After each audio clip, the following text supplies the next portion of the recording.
Thanks for tuning in to the Los Angeles Lakers Report by Chat Sports. I'm Chase Senior. We're diving into the latest Lakers news and rumors hovering around the 2022 NBA Draft. Could the Lakers be buying a second-round pick? Potentially. We're talking about that on today's show, and because of this most recent report, we're going to take a look at some 2022 NBA Draft prospects who the Lakers might be able to take in the second round of the draft. If you want more Lakers videos, make sure you hit that red subscribe button down below. We're basically pushing out videos every single day because the response to them has been so fantastic over the last couple of months. But first, we start off today's show with a little bit of trivia before we get to the latest NBA draft rumors with the Lakers and take a look at some of those prospects. The Lakers had the longest winning streak in NBA history.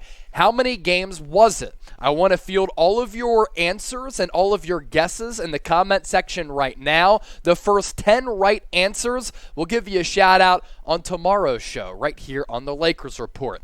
As for the latest draft rumors for Los Angeles, a league source to Heavy.com's Sean Devini, it's a safe bet that Los Angeles will try to buy a second-round pick. Right now, the Lakers currently have no picks in the NBA draft. They traded all of them away, and when you're 33 and 49, that certainly is not ideal. The Lakers have been working out prospects as well, maybe in preparation of trying to trade for a second-round pick. That report with Sean Devini stated as such, they can see the writing on the wall. They need young players, the Lakers do. They're often one of the teams looking to buy a second-round pick when they have a guy they like, as they did with Talen Horton-Tucker, and it's a safe bet that they will look to buy a second-rounder this year as they're looking to get younger however possible. If you want the Lakers to buy a second-round pick, meaning they're going to trade for a second-round pick and also give up some money, we'll get to the financial incentives coming up just around the corner. Type Y for yes, type N for no. That'll be the pinned comment on today's video. So if you get hit with that YouTube ad break,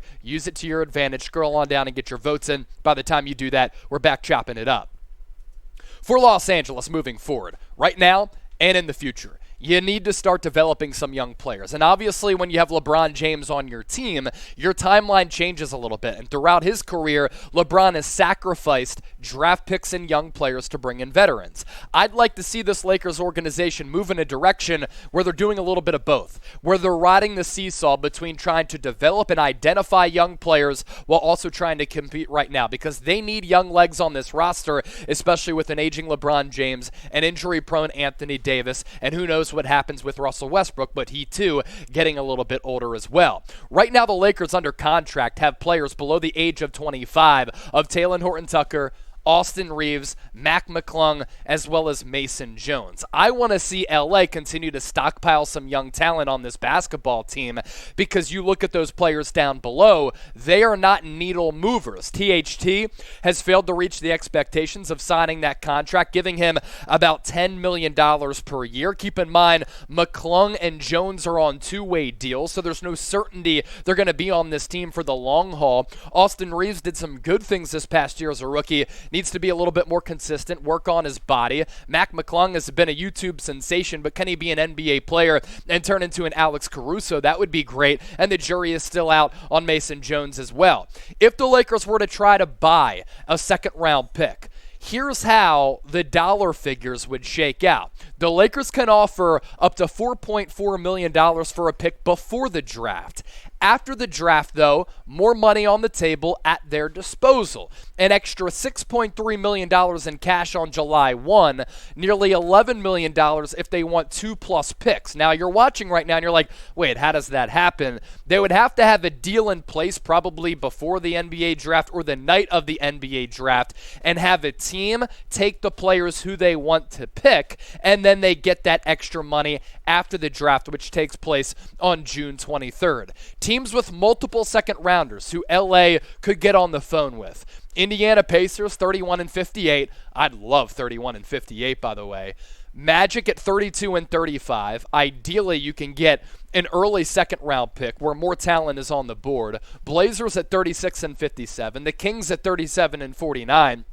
Cavaliers 39 and 56. The T-Wolves have 3, but they're a little bit later on, 40, 48, and 50. Pelicans at 41 and 52, a team who the Lakers have done business with in the past, and the Golden State Warriors 51 and 55. So those are the teams who the Lakers could reach out to try to buy one of those aforementioned second-round picks. Around the corner, we're just getting started, folks. Locked and loaded with another great Lakers report. This is why you subscribe to the channel. Notable Lakers draft workouts and second-round targets. That's coming up in a few moments, but first, like this video if you want more Lakers draft content. I'm talking draft content. We always have you covered with the latest Lakers news and rumors, but I am our draft guru here at Chat Sports when it comes to the NBA. I'm the town Downey of NBA content, so hit that thumbs up icon, like the video, and show us that you want more draft evaluations right here on the channel. If you want to get your Lakers bets in, we're going to take a look at some futures. You can do so with our sportsbook partner BetUS. 125% deposit bonus if you go to chatsports.com/Lakers and enter the promo code Lakers125. You put down 100, you get an additional $125 back. I'm bad at math. That's $225 to game with. Over under for wins this upcoming year for the Lake Show. 46.5. So a few games above 500. To make the playoffs next year, minus 240. To miss the playoffs, plus 190. Conference seed over-under 6.5. So the odds makers in Vegas not expecting much from this Lakers team. Now, if you think they're going to be really busy in free agency to improve the roster, and you think because of those improvements they can get ahead of that 6 or 7 seed in that range, that's a good future bet to get some good value on. Notable draft workouts. Some players who I'm certainly intrigued by. Collin Gillespie, guard out of Villanova, the point guard, who is such a heady and smart player. This past year, Big East Player of the Year for the second time in his historic career with the Cats, 15.5 points per game. A little north of 3 dimes, but he's a better passer than that. Excellent vision. Connected on about 43% of his shot opportunities and almost 42% from downtown. That's ideal. That could translate to the NBA level. What he lacks in athleticism, he can make up for a great basketball IQ. And his accolades at Villanova under Jay Wright, really impressive. 2 Final Four appearances, was a member of the 2018 national title game in championship squad when Chris Jenkins hit that buzzer beater against UNC. 2-time Big East Player of the Year, brings leadership and smarts to the table, a good rotational piece who, because of the experience, because of him playing in big games, I think that he'd be able to play for Los Angeles right away as a backup point guard, and he's a savvy winning player. Next up, another draft workout. Jaden Shackelford out of Alabama, then another Alabama Crimson Tide member in Keon Ellis, the guard and forward who translates to be a 3-and-D player at the NBA level. He stands about 6'6". I like his size. Last year in about 31 minutes per night, 12 points per game, 6 rebounds, almost 2 steals. So he's really active. He uses his length to his advantage to get in the passing lanes. And I talk about him being a 3-and-D player. You can't be a 3-and-D player without connecting on some three-point opportunities.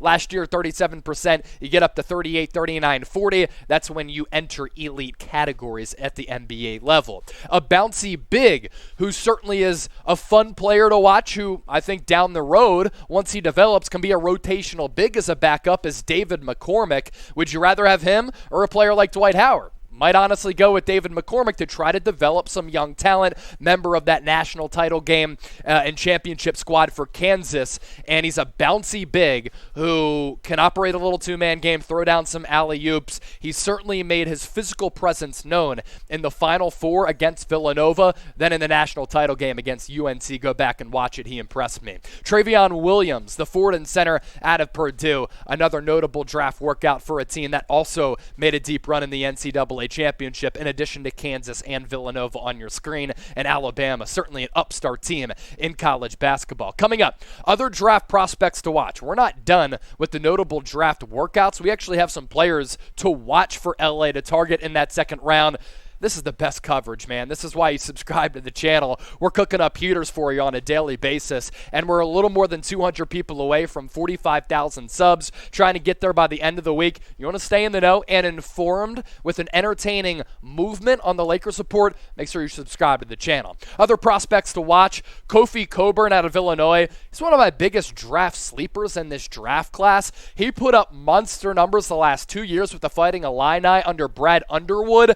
Last year, he was even better. Nearly 21 points per game, 10.5 rebounds, a block per night. Free throw percentage has gone up every single year. If he can improve his free throw stroke, get to about 70%, he won't be as much of a liability late in games if he can be a late game contributor. Now, he's massive, he's bulky, he is strong as an ox. The problem with his game and why he might slide to the second round, doesn't shoot the basketball much and can be slow-footed at times. But as a shot blocker, as a guy who will box you out, get physical on the low block, and then overpower you, not afraid to dunk in your face, Kofi Cockburn, a really good player. Another guy who is kind of a pop culture, basketball culture sensation is Johnny Juzang out of UCLA. When UCLA made that deep run in the tournament 2 years ago, obviously a lot of Lakers fans familiar with what Mick Cronin has been able to do there because UCLA in the backyard of the Staples Center, a lot of people really impressed by him. Last year,